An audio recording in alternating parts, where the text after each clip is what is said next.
complete full-fledged enquiry by the election commission. అంటే దీనికి సంబంధించి వర్మని ఇంకో వెర్షన్ ఏంటంటే ఒక పక్క ఈ రకంగానే చేస్తూ అందరినీ కూడా అటెన్షన్ అంతా ఇటువైపు చూపించి ఫ్లయింగ్ స్క్వాడ్ని కానీ లేకపోతే పోలీసుని కానీ చేయించి తుని నుంచి పెద్ద ఎత్తున మొత్తంలో వంగా గీత గారికి డబ్బులు వచ్చినాయి అన్నది ఆయన ఆరోపణ. అదే నేను ఇందాక చెప్పా కదా, ఇది చాలా వండర్ఫుల్ స్క్రీన్ ప్లే లాగా ఉంది ఎటు నుంచి జరిగినా కానీ అని.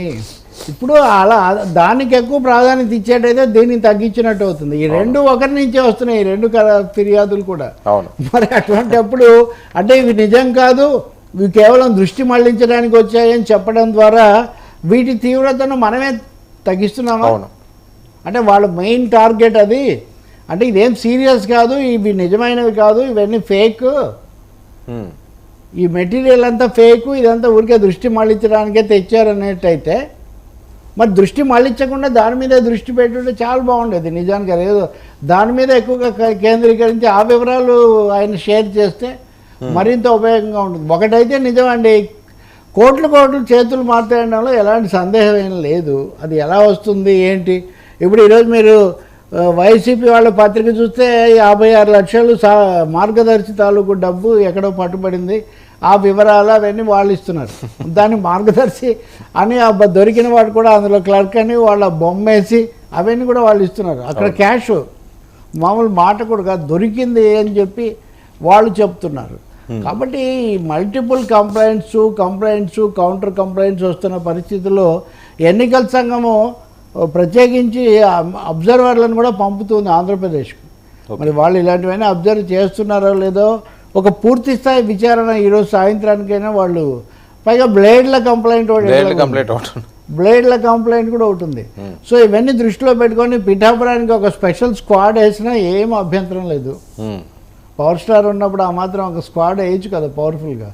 కాబట్టి దానివల్ల ఒకటైతే అర్థమవుతుంది కదా, పిఠాపురం అనండి, ఇప్పుడు ఇందాక తుని ఇవి మీరు చెప్తున్నది, అక్కడ దాన్ని ఐ ఆఫ్ ది స్టామ్ అంటారే, తుఫాను కన్ను, అక్కడ అటువంటి వాతావరణం ఏదో సృష్టించబడుతూ ఉంది ఇరుపక్షాల నుంచి.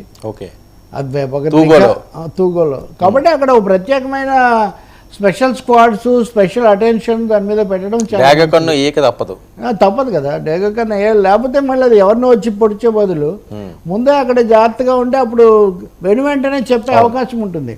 అందులో ఈ రోజుల్లో మీడియా, సోషల్ మీడియా అంత విజృంభించి క్షణాల మీద వ్యాప్తి చెందుతున్నప్పుడు అక్కడ అదంట, ఇక్కడ ఇదంట, ఇదిగో పులి అదిగో తోక అని అనవసరమైన ఉద్రిక్తతలకు, మరొక చోట వివాదాలకు కూడా దారి తీయకుండా మనం అరికట్టవచ్చు.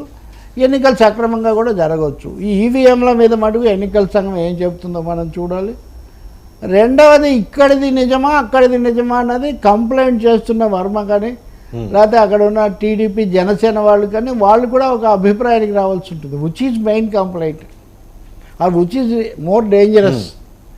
అక్కడ నిజంగా అది అది అదనంగానా లేదా దీని నుంచి దృష్టి మళ్లించడానికి అది తీసుకొస్తున్నారా?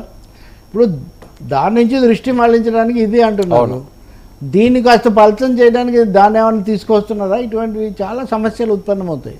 ఎందుకంటే ఎన్నికలప్పుడు ఫిర్యాదుల ఎక్స్పర్ట్లు ఎలా వీళ్ళు కూడా కొంతమంది ఉంటారు, రకరకాలు కాంట్రవర్సీ సృష్టించి ప్రజల కన్ను కప్పేవాళ్ళు ఉంటారు.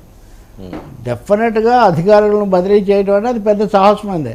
మీరు చూస్తే ఈరోజు ఒక ఏపీలోనే కాదు, ఒరిస్సాలో ఇంకో 4 రాష్ట్రాల్లో ఇలాగే అధికారులను, ముఖ్యమైన వాళ్ళను బదిలీ చేశారు. ఆ వైలేషన్స్ ఇవి జరిగాయి, పాటించలేదు అనే పేరుతో.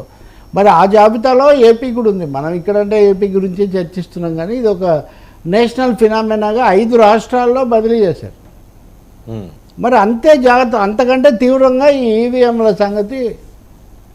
ఈ ఈవీఎంలు డమ్మీలా సృష్టించారా? రేపు ఇవి ఎన్నికలను ప్రభావితం చేస్తాయా? ఇవి ఇక్కడ పెట్టిన వాళ్ళు ఎవరు? పట్టుకున్న తర్వాత పోలీసుల రియాక్షన్ ఏంటి? వాళ్ళు వాటిని ధృవీకరిస్తున్నారా?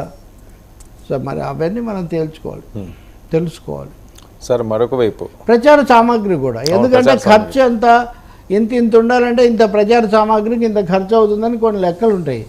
మరి ఇవన్నీ జగన్ బొమ్మలతోనో ఇంకొకరి దాంతోనో చేసిన వాళ్ళు ఎవరు? అది కూడా చేయాలి. డంప్స్ ఉన్నాయేమో వెతకాలి ఇప్పుడే. కరెక్ట్. క్యాష్ డంప్స్ కానీ, మెటీరియల్ డంప్స్ కానీ, లేకపోతే ఈవీఎం డంప్ కానీ ఎక్కడైనా పెట్టారా?